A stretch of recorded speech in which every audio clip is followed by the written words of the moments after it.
সর্বশেষ আপডেট আন্তর্জাতিক অঙ্গনে এবং যুদ্ধের খবরে আপনাদেরকে স্বাগতম।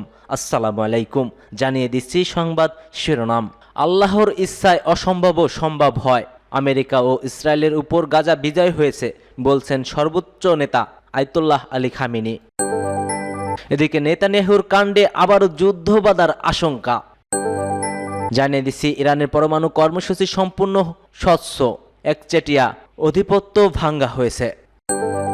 আরও থাকবে নিজের জালেই ফেসেছেন ট্রাম্প। সর্বশেষ জানিয়ে দিচ্ছি ফিলিস্তিনি বন্দীদের উপর ভয়ঙ্কর নির্যাতন পূর্ণমাত্রা যুদ্ধ অপরাধ বলছে হামাস নিষিদ্ধ সংগঠন। এতক্ষণ শুনছিলেন সংবাদ শিরোনাম, এবার বিস্তারিত। তবে তার আগে কে কোথা থেকে আমাদের ভিডিওটি দেখছেন ও শুনছেন জানিয়ে দিন কমেন্ট সেকশনে।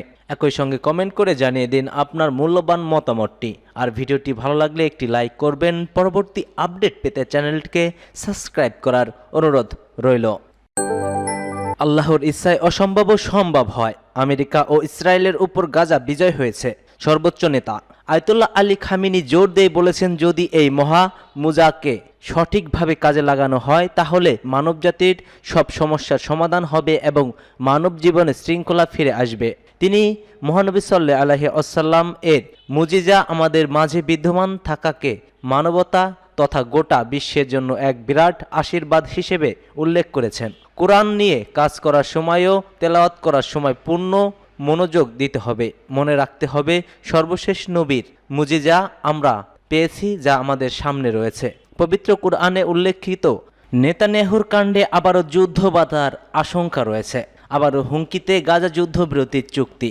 সোমবার থেকে হামাসের সঙ্গে চুক্তির দ্বিতীয় ধাপের আলোচনা শুরু হওয়ার কথা থাকলেও হঠাৎই ঘোর পাল্টানোর চেষ্টায় ইসরায়েলের প্রধানমন্ত্রী বেনিয়ামিন নেতানিয়াহু এদিন কাতারে আলোচনার জন্য প্রতিনিধি দল না পাঠানোর সিদ্ধান্ত নিয়েছে তিনি। তবে নেতানিয়াহু এমন সিদ্ধান্তে গাজায় আবারও যুদ্ধ শুরু হওয়ার আশঙ্কা করেছে বিশ্লেষকরা।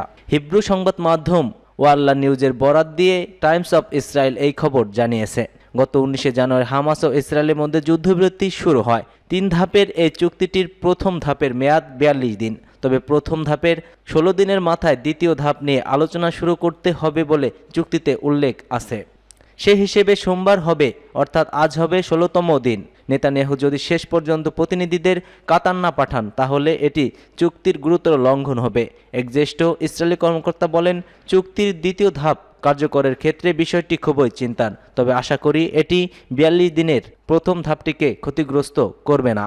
নেতানিয়াহুর দ্বিতীয় ধাপের আলোচনার জন্য প্রতিনিধিদের যেতে না দিয়ে আবারও যুদ্ধ শুরু চক্রান্ত করছে বলে জানিয়েছে সংবাদ মাধ্যম টাইমস অফ ইসরায়েল। দ্বিতীয় ধাপ কার্যকর হলে হামাস গাজা থেকে সব জীবিত জিম্মিকে মুক্তি দেবে। ইসরায়েল অসংখ্য ফিলিস্তিনি বন্দীকে তাদের কারাগার থেকে মুক্তি দেবে এবং দখলদার ইসরায়েলের সব সেনাকে গাজা থেকে প্রত্যাহার করে নেবে বলে জানিয়েছে।